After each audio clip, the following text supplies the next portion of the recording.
আসসালামু আলাইকুম সবাইকে। আমাদের নতুন একটি ভিডিওতে আপনাদের সবাইকে স্বাগতম। আমাদের চ্যানেল যারা ফলো করছেন, আমরা রেগুলার জব সেক্টর এবং এআই রিলেটেড জিনিস নিয়ে কথাবার্তা বলে থাকি ইউটিউব চ্যানেলটিতে। তো আপনাদেরকে আজকে আমরা যেই টপিক নিয়ে কথা বলবো বা হচ্ছে যেটা খুবই কমন একটা ইস্যু আমাদের ফেস করতে হয়, সেটা হচ্ছে আমরা হয়তো জব সার্চ করে পরে অ্যাপ্লাই করার পরে ইন্টারভিউ পর্যন্ত চলে যাই, কিন্তু ইন্টারভিউয়ে গিয়ে দেখা যায় যে আমরা অনেক সময় অনেক সমস্যা ফেস করি। তো এইগুলা কিভাবে সলভ করা যায় আর ইন্টারভিউ আমরা কিভাবে নিজেদেরকে ভালো করে প্রেজেন্ট করতে পারি সেটা নিয়ে আজকে আমরা কথা বলবো। তো আমাদের সাথে যিনি আছেন তিনি হিউজ একটা এক্সপিরিয়েন্স আছে এই ফিল্ডে, উনি নিজে ইন্টারভিউ হয় অনেকগুলো নিয়েছেন। তো উনার কাছ থেকে আমরা সবকিছু জানবো। আমাদের সাথে আছেন মাহবুব স্যার। প্রথমেই স্যারকে ওয়েলকাম জানাচ্ছি। হ্যালো স্যার, কেমন আছেন আপনি? ভালো আছি, thank you Apurba. Okay sir. তো আমরা একদম ডিরেক্ট টপিকে চলে যাই যে আমাদের যে সমস্যাটা হয় ইন্টারভিউ গেলে আমাদের মাথা ব্ল্যাঙ্ক হয়ে যায় অনেকেরই, যে আসলে কি বলবো বুঝতে পারি না। এটা আসলে কেন হয় আর এনজাইটিটা আসলে কিভাবে কাজ করে আমাদের উপরে, এটা নিয়ে যদি আপনি কিছু বলতেন। জি। অ্যাংজাইটি তো কাজ করে, এটা তো একটা পরীক্ষার মতন। এটা এটা হয়তো সাইকোলজিস্ট ওরা ভালো বলতে পারবে যে এটা, কারণ তুমি এত দূর এসছো, একটা একটা টেস্ট হবে। এটার মধ্যে একটু স্ট্রেস হয়, কিন্তু পরীক্ষা ইন্টারভিউটাতে তো অনেক রকম ইন্টারভিউ হয়। একটা হচ্ছে কি তোমার সাবজেক্ট ম্যাটারের উপরে, মানে ওই টপিকের উপরে কথা হয়। জি। ডিপেন্ড করে, এবং একটা ইন্টারভিউ হয় না। এখন হয়তো হয়তো ফ্রেশ গ্র্যাজুয়েটদের জন্য হয়তো শুধু তোমার টপিকের উপরে হয়, কিন্তু ডিপেন্ড করে কিরকম কোম্পানি। অনেক কোম্পানিতে তোমার স্পেশালি যদি গ্লোবাল নর্থ এইসব, মানে আমেরিকা ইউরোপ এদিকে দেখো, ওরা কালচার ফিট দেখে অনেক, যে সাথে কাজ করতে পারবো না কি, এর বিহেভিয়ার কিরকম, এইগুলো দেখে। তারপরে ওর অ্যাটিটিউড, ওগুলা মানে তোমার পার্সোনালিটিটা দেখে, যে আমার এর সাথে চলতে পারবো নাকি, করতে পারবো নাকি, এর এর ডিসিপ্লিন কিরকম, এর হ্যাবিটস কিরকম, এগুলা দেখে। অফকোর্স তোমার সাবজেক্ট যেটা আছে ওটার উপরে তো তোমাকে প্রিপেয়ার করে যেতেই হবে। অনেকেই প্রিপেয়ার করে না এবং আম, এইটারও একটা এবং কেমনে প্রিপেয়ার করবে, অনেক সময় হচ্ছে গিয়ে যে এক এক কোম্পানির এক এক রকম ওরা পরীক্ষা বানায় রাখে। তো তোমাকে দেখতে হবে যে স্টার্ট আপে যদি যাও, ওইটা অন্যরকম অন্যরকম কোশ্চেন হয়। আর বড় বড় কোম্পানিতে যাও, অন্যরকম কোশ্চেন হয়। ওকে। জি। সো বিফোর, কিন্তু আমি তোমাকে বলি যে ভাবো তুমি তোমার সাবজেক্ট ম্যাটারে পাস করে, মানে রেডি করছো, পড়ে গেছো, পারছো, এটা করছো, কিন্তু সব জায়গায় যে জায়গায় আটকায় যায় হয়তো, এটা মিড লেভেল ইঞ্জিনিয়ার মার্কেটিং বা যে কোনো ফাইন্যান্স, যে কোনো মিড লেভেল এবং সিনিয়র লেভেল এবং এক্সিকিউটিভ, এই তিনোটা এক জায়গায়, তিনটা কোশ্চেনের মধ্যে আটকায় যায় সবাই। জি। মানে যেটা বলে ক্রিকেটে, যে বলে না যে গুগলি বা এরকম একটা বল মারছে আর কেমনে আটকে গেছে, জি। এরকম।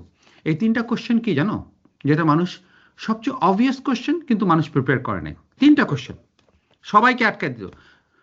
কি একটা কোশ্চেন, বলো একটা সময় যেখানে তুমি একটা প্রজেক্টের মধ্যে আটকায় গেছিলে, এবং সবাই তোমার সাপোর্ট দিচ্ছিল না, তুমি ওটাকে কেমনে সলভ করছো।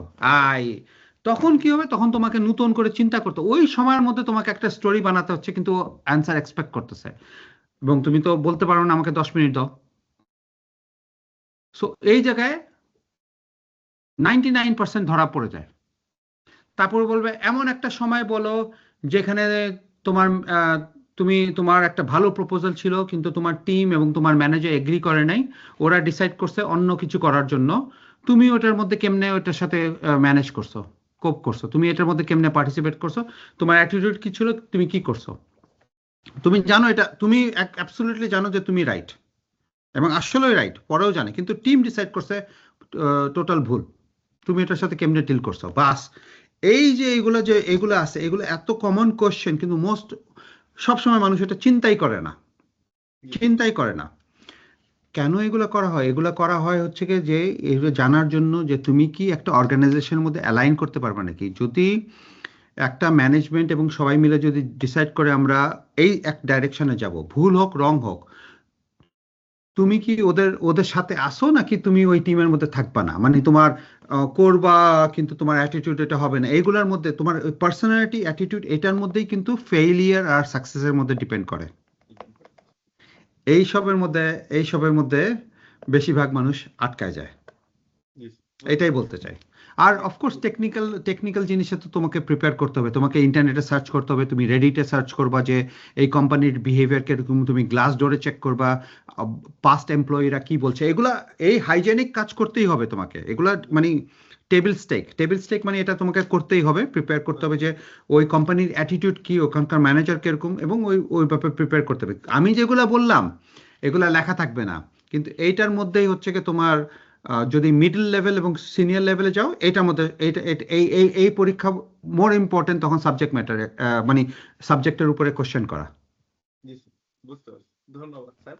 তো আমিও এটা নিয়ে আরেকটা প্রশ্ন করতে চাইছিলাম, যদিও আপনি এখানে মোটামুটি আনসার দিয়ে ফেলছেন, যে টেল মি অ্যাবাউট ইউরসেলফ যে জিনিসটা থাকে, যে আপনার নিজের সম্পর্কে কিছু বলো বা এক্সপিরিয়েন্স সম্পর্কে কিছু বলো, এখানেই সবাই সবচেয়ে বেশি আটকায় যায়। আর এইখানে আপনি যদি নিজের পক্ষ থেকে কিছু শেয়ার করতে চাইতেন যে এই প্রশ্নের একটা সিম্পল কিন্তু ইফেক্টিভ স্ট্রাকচারটা আসলে কেমন হওয়া উচিত, যখন আমরা শেয়ার করব বা বলবো নিজেদের এক্সপিরিয়েন্স, তখন আমরা কিভাবে আসলে বলা উচিত বা প্রিপারেশনটা কিভাবে করা উচিত, এটা নিয়ে যদি একটু বলতেন। জি হ্যাঁ, এটা এটা tell me about yourself actually একটা অত অত খারাপ বল না ক্রিকেটের ল্যাঙ্গুয়েজে, জি অত খারাপ না, মানে একটু আছে, একটু একটু একটু বলটা সুইং করে, এটা সুইং করে, জি কিন্তু জি অত ওরকম না যে লেগ স্পিনার বা ওরকম কোনো কিছু, বুঝছো? জি জি tell me about yourself বলতে গেলে তখন মানুষ বুঝে না যে কোন জায়গা থেকে শুরু করব। শুরু আমি করবেন। বাচ্চা যখন ছিলাম তখন থেকে বলবো, নাকি হাই স্কুল থেকে বলবো, নাকি কলেজ থেকে বলবো, আর যদি বেশি কলেজের বলে দেয় তাহলে ব্যালেন্স কেমনে করবে এটার মধ্যে মানুষ বুঝতে পারে না। তোমাকে চিন্তা করতে হবে ও কেন জিজ্ঞেস করছে, ও তো তোমার ফ্যামিলি মেম্বার না। হুম হুম ওর তোমাকে চিন্তা করতে হবে ও কি শুনতে যাচ্ছে, মানে কোন জায়গা ওর জন্য ইন্টারেস্ট, এবং তোমাকে ও অ্যাকচুয়ালি তোমার সাথে রিলেশনশিপ বানাবার জন্য জিজ্ঞেস করে নাই। জি স্যার। এটা যদি তোমার বন্ধু বলে যে তোমার ব্যাপারে বলো, tell me about hmm yourself, hmm তুমি অন্যভাবে বলবা। কিন্তু এই জবের জন্য আসে, তো তোমাকে চিন্তা করতে হবে যে ও কি খুঁজতেছে, tell me about myself মানে অ্যাবাউট ইয়োরসেলফ যখন বলে, হুম হুম ও খুঁজতেছে হচ্ছে কি তোমার তোমার ও দেখতেছে তোমার এনার্জি আছে নাকি, তোমার কারেজ আছে নাকি, তুমি এটা ট্রাই করছো, ওইটা ট্রাই করছো, এইদিকে গেছো ওইদিকে গেছো। তো তোমার হুম স্টোরিটা ওই অ্যাঙ্গেল থেকে আসতে হবে। এটা হচ্ছে কি একটা মানে একটা মেথোডোলজি, ইটস কল স্টার, হ্যাঁ, ঠিক আছে। STAR। যদিও আমার টপ অফ মাই মাইন্ড, আমার মাইন্ডে আসতেছে না, কিন্তু এটা হচ্ছে কি তোমার স্পেসিফিক হতে হবে, টাস্ক হতে হবে, বলতে হবে এই এই জিনিসটা ছিল এইরকম একটা, আমি এই জায়গায়, টেল মি অ্যাবাউট মাইসেলফ, আমি এই জায়গায় এটা ছিলাম, আমি এই টাস্কটা করছি, এইটা আমি অ্যাচিভ, এটা অ্যাচিভ করছি, এটা আমার রেজাল্ট ছিল, আউটকাম। জি জি জি আউটকামটা তোমাকে মোস্ট ইম্পর্টেন্ট বলতে হবে। তোমার স্টোরি বলছো আমি এখানে চাকরি করছিলাম, তারপরে আমি ওখান থেকে গেছি, এখান থেকে শুনতেছো ওখানে, ওটা তো রেজিউমের মধ্যেই লেখা ছিল। জি স্যার। সো কিন্তু আমি রেজাল্টটা কি হয়েছে? হ্যাঁ হ্যাঁ। টেল মি অ্যাবাউট ইয়োরসেলফ মানে তোমাকে কি বলতেছি, তুমি তুমি বলতে পারো নাকি, তুমি শর্টের মধ্যে কনসাইজ করে তুমি আউটকাম বলতে পারো নাকি? আমি ওই কোম্পানিতে গেছিলাম, এরকম সিচুয়েশন ছিল, আমার টাস্ক ছিল, এটা ছিল, আমি এইভাবে অ্যাপ্রোচ করছিলাম, আমি রেজাল্ট এটা করার পরে কেমনে করছো ওটা দরকার নেই, ও জিজ্ঞেস করো কেমনে করছো। তোমাকে বলতে হবে এটা আমি যখন এটা করছি, এটা করার পরে আমাদের এফিসিয়েন্সি যেটা 7 দিন লাগতো আমরা 2 দিনে করতে পারছি, যেটা যেটা বারবার একটা প্রবলেম হচ্ছে, ওটা একটা প্রসেস আনছে, এটা আনা তো আর হয় নাই। তখন ও বলবে কেমনে করছো।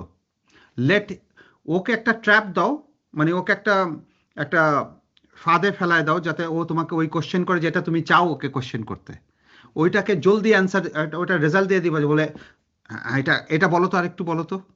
হুম হুম তো কনভারসেশন তখন তুমি লিড করতেছো, ও লিড করতেছে না, ও মনে করতেছে ও তোমাকে ইন্টারভিউ করতেছে, অ্যাকচুয়ালি তুমি ওকে ওরকম মানে ব্রেড ক্রামস, তুমি ও পাখি যেমন একটা রুটি ফেলে দেয় না যে খেতে খেতে যায়, তুমি অ্যাকচুয়ালি ওকে ওটা করে দিচ্ছ, কিন্তু ও মনে করতেছে তোমাকে ইন্টারভিউ করতেছে, অ্যাকচুয়ালি তুমি ওর ওর পুরো ইন্টারভিউ কোশ্চেনিং ডাইরেকশনটা পুরো চেঞ্জ করে দিতে পারো, চেঞ্জ যদি তুমি এই স্ট্র্যাটেজিটা ফলো করো, এবং রেজাল্টটা এমনভাবে বলবা যাতে মানুষ বলে কেমনে এটা হয়েছে আমাকে বলো তো।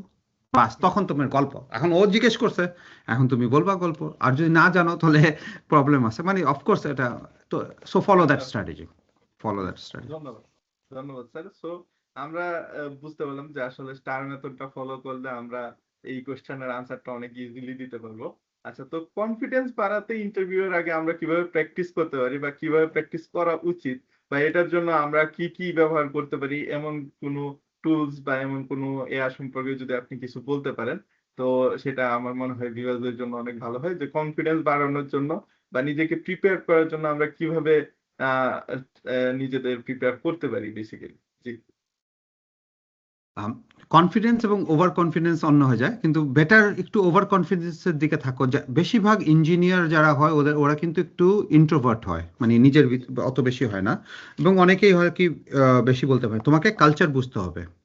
জি, আজকে আমি একটা কথা হচ্ছিল একটা একটা গেট টুগেদার, একটা মিটিংয়ে। জি, ওখানে হচ্ছে যে তুমি যদি ইউরোপে যদি ইন্টারভিউ করো, জি, নিজের ব্যাপারে বেশি বড় চড়ক করে বলবা না। মডেস্ট থাকতে হবে, হাম্বল এবং মডেস্ট।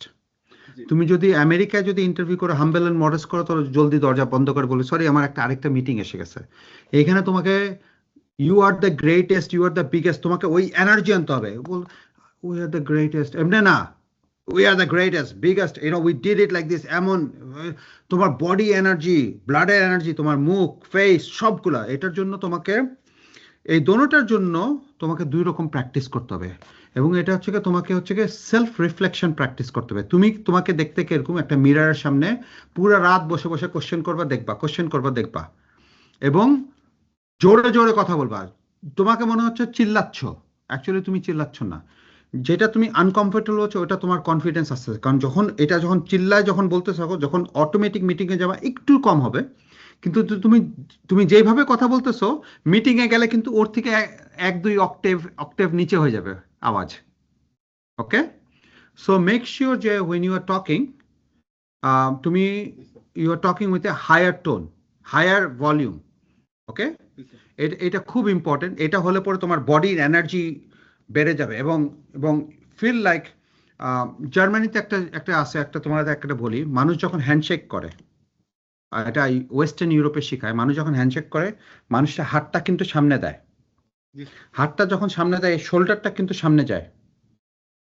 কিন্তু যারা কনফিডেন্স জার্মানিতে আগের থেকে শেখায়, এটা ছোটবেলার থেকে শেখায়। আমি জানি না এখন শেখায় নাকি, যখন আমি বড় হচ্ছিলাম হল্যান্ডে, হল্যান্ড জার্মানিতে এগুলো শেখায়। কেন এটা হয়, তখন কি বলে, হাত কেমনে শেক করতে হয় জানো? ওখান থেকেই তোমার টেকনিকটা, কনফিডেন্সটা কেমনে। মিটিং এর আগে তোমাকে এটা মনে করতে হবে, মিটিং এ যখন শেক করবা, প্রথম ফ্রম দ্য মোমেন্ট 30 সেকেন্ডের মধ্যে ওই ইমপ্রেশন বানায় নিবে তোমাকে। তুমি সাইজ যতটুকুই হোক, তোমার হাইট যাই হোক, তোমাকে হোয়াট ইজ কল প্রেজেন্স, তোমার এক্সিকিউটিভ প্রেজেন্স, তোমার ওই কনফিডেন্স প্রেজেন্সটা বাড়া নিতে হবে। তখন তুমি যখন শেক করবা, তখন তোমার শোল্ডারটা পিছিয়ে করে রাখবা, পিছিয়ে রেখে তারপরে করবা। তখন হাতটা কিন্তু অত অত আগে বেড়ে যাবে না, ওকে সামনে আসতে হবে। এইখান থেকে শুরু হয় কনফিডেন্স। জি তো কনফিডেন্সটা হচ্ছে কি, তুমি এক তো মিরর প্র্যাকটিস করবা, জোরে জোরে কথা বলবা। ওকে, নিজেকে চ্যালেঞ্জ করবা, ওয়াই, নিজেকে কোশ্চেন করবা, ওয়াই ইজ দ্যাট, এটা বলে ফেলছি কেন এটা হয়েছে, এইভাবে প্র্যাকটিস করবা। আর আর পশ্চার মানে how you hold yourself, কেমনে তুমি ক্যারি স্যার, করো তোমাকে, ওই ক্যারি করাটার মধ্যে শোল্ডার পিছে থাকতে হবে, চেস্ট আপ। মানে মিলিটারি, তুমি ভাবো মিলিটারি ক্যাডেটের ওদের কনফিডেন্স মনে হয় না সবাইকে? জি স্যার, আর্মিতে ওই আর্মির জি, মতন যাবা, আর্মির সোলজারের মতন যাবা। তাহলে এমনে দাঁড়াবা, সোজা দাঁড়াবা, বেন্ড হবা না। ওখান থেকে তোমার কনফিডেন্স, প্রত্যেকটা মোমেন্ট থেকে তোমার কনফিডেন্স শুরু হয়ে যাবে, তোমার হরমোন, ব্লাড সবকিছু চেঞ্জ হয়ে যাবে। জি। থ্যাংক ইউ স্যার, আপনার ইনফরমেশন এবং নলেজ শেয়ার করার জন্য এই টপিকে। আশা করি সবাই বুঝতে পারছে যে ইন্টারভিউ এর ক্ষেত্রে আমরা কি কি জিনিস মাথায় রাখতে হবে আমাদের। তো আমি ভিডিওর শেষের দিকে চলে এসেছি। তো এখানে আমরা যেটা হয়তো এখন আমরা অনেক সাকসেস বা এই টাইপ নিয়ে কথা বলতেছিলাম, যে রিজেকশন যে জিনিসটা হয়, যে আমরা ইন্টারভিউ দিতে গেলে বা হচ্ছে অনেক জায়গায় অ্যাপ্লাই করার পরে যে রিজেকশনটা আমরা পাই অনেকেই, তখন আমরা কিভাবে নিজেদেরকে হ্যান্ডেল করতে পারি? কারণ এটা সবার জন্য একটা খারাপ লাগে যে রিজেক্ট হয়ে গেছে একটা ইন্টারভিউ পর্যন্ত যাওয়ার পরে। তো বারবার রিজেক্ট হলে নিজেকে কিভাবে মেন্টালি আমরা রিসেট করব এবং নিজেদের কনফিডেন্সটা আবার বুস্ট আপ করতে পারবো, এটা নিয়ে যদি আপনি একটু বলতেন, তাহলে আমরা মানে ভিডিওর লাস্ট কোয়েশ্চেন এটা, আপনি এটা বললে হয়তো শেষ করতে পারি আমরা ভিডিওটা। জি স্যার, ধন্যবাদ। এটা এটা বললে, এটা তো একটা একটা টপিক যেটা এন্ডিং এ আমি হাই একটা পজিটিভ নোটে এন্ড করতে যাচ্ছিলাম। রিজেকশনটা কিন্তু হিউম্যান সাইকোলজিতে, ডাজেন্ট ম্যাটার কোন কালচার, তুমি চাইনিজ হও, তুমি বাংলাদেশি হও, তুমি আমেরিকান হোক, যেই হোক, রিজেকশন বা যেই রিলিজন, যেই কালচার, ডাজেন্ট ম্যাটার, হিউম্যান মানি আমাদের রিজেকশন আমরা কিন্তু অ্যাডজাস্ট করতে পারি না। আমাদের সোসাইটি আমাদেরকে কোনোদিন শিখায় নাই কেমনে রিজেকশন থেকে আহ, মানে উঠতে পারবো আবার, এবং ওভারকাম কিছু করতে হবে। ওভারকাম করতে পারবো। হ্যাঁ, এক্স্যাক্টলি। সো কিছু কিছু কালচারে হচ্ছে গিয়ে তোমার রিজেকশনের তোমার মেন্টাল সাপোর্টও নাই। রিজেকশনটা কিন্তু খুবই, ইটস অলমোস্ট লাইক, তুমি রিজেকশন কিন্তু শুধু জবে হতে পারে না, তোমার রিলেশনশিপে রিজেকশন হতে পারে, তোমার যেখানেই যেখানে রিজেকশন বা ফেল রিজেকশন, এগুলো হচ্ছে গিয়ে, এগুলাকে স্ট্যান্ড করার জন্য, এটার জন্য আমরা বলি রেজিলিয়েন্স, মানে নিজেকে একটা শক্তিশালী বানাও, যে ঝড় আসতে পারে, এটা জানতে হবে যে ঝড় একদিন কেটে যাবে। ঝড় সব সময় থাকে না, কিন্তু ঝড় যাওয়ার পরে যখন ঘরটর ভেঙে যাবে, আবার আবার বানাতে পারবা না কিনা, এই মেন্টাল ট্রেনিংটা হচ্ছে গিয়ে ইটস পার্টলি তোমার আপব্রিঙ্গিং এ আছে। ফ্যামিলি আপব্রিঙ্গিং, ফ্যামিলিতে যদি তুমি সবচেয়ে আদর করার ছেলে থাকো বা মেয়ে থাকো, এবং যদি প্যারেন্টস এটা করে, তাহলে তোমার রিজেকশনটা কিন্তু খুব ডিফিকাল্ট হবে, কারণ সবাই করে দিছে। এবং এটা না যে আদর করবে না, কিন্তু এটা হচ্ছে পার্টলি তোমার আপব্রিঙ্গিং হচ্ছে। সেকেন্ড হচ্ছে রিজেকশন যদি যখন হয়, সবচেয়ে ইম্পর্টেন্ট কি, the only two things that rejection help হচ্ছে কি, একটা ফ্রেন্ড সার্কেল দরকার যেটাকে তুমি ট্রাস্ট করতে পারো, যে তোমাকে জাজ করবে না, জি স্যার। যে তোমাকে জাজ করবে না, হ্যাঁ এটা করো নাই দেখে, এই তুমি এটা করো, মানে যে তোমার কথা শুনবে, তোমার বুঝবে, পেইন ফিল করবে, কথা বলবে, যার সাথে তুমি ওপেন হতে পারবো। রিজেকশনটা অনেক ডিফিকাল্ট হয় যদি নিজের ভিতরে রেখে দিতে হয়। ওইটা যদি একটা আউটলেট থাকে, একটা আউটলেট মানে একটা জায়গা আছে যেখানে বলতে পারো যে তোমাকে জাজ করতেছে না, যে তোমাকে এটা করতেছে না এখানে। এবং আরেকটা জিনিস মনে রাখতে হবে, যে আমেরিকায় শেখায় failure is the pillar to success. ইউরোপে এটা শিখায় নাই আমাকে, যখন আমি ইউরোপে ছিলাম শিখায় নাই। ইউরোপে যদি বিজনেসে একবার মিস্টেক করো, কেউ তোমার সাথে আর বিজনেস করবে না। কিন্তু আমেরিকা যখন বিজনেসে যদি ফেল করো বা কোনো কিছু ফেল করো, রিজেকশন যদি হয়, বলে ইন্টারভিউতে কি তুমি শিখছো, ও এটা শিখে গেছো, যদি ভালো করে অ্যানালাইজ করে দেখো, তাহলে তাহলে এই মিস্টেক আর করবে না, মানে নতুন মিস্টেক করো। জি তো এই অ্যাটিটিউডের মধ্যে হচ্ছে গিয়ে উইনার আর লুজারের মধ্যে হয়ে যায়, মানে মেন্টাল উইনার ও লুজার। তো এই জন্য আমরা বলি এখানে, যদি পড়ে যাও, if you fall down pull up your success, মানে পড়ে যদি যাও, মোজাটা আবার আবার ঠিক মতন পড়ে আবার দাঁড়ায় যাও। এই জিনিসটার টাইম লাগে, বলতে ইজি, রিজেকশনের টাইম লাগে, এবং স্পেশালি যখন একটা জবের পরে আরেকটা জব হয়, এটা টাইম লাগে। সো ইটস এটার মধ্যে তোমাকে রেজিলিয়েন্ট হতে হবে, কারণ পুরা লাইফই আমরা জানতাম যে যেমন একটা রিলেশনশিপ, ওকে, অফকোর্স, জাস্ট একটা এক্সাম্পল উদাহরণ দিচ্ছি, আমরা সবাই জানি যে হার্ট তো ব্রেক হয়, জি কিন্তু এটা কেউ কোনোদিন শেখায় না, কোনো স্কুলে শেখায় না, না প্যারেন্টস শেখায় না, হার্ট তো ব্রেক হয় সামওয়্যার আদার, কেউ না কেউ তো প্রিয় ডিসঅ্যাপয়েন্ট করেই কোনো না কোনো টাইমে।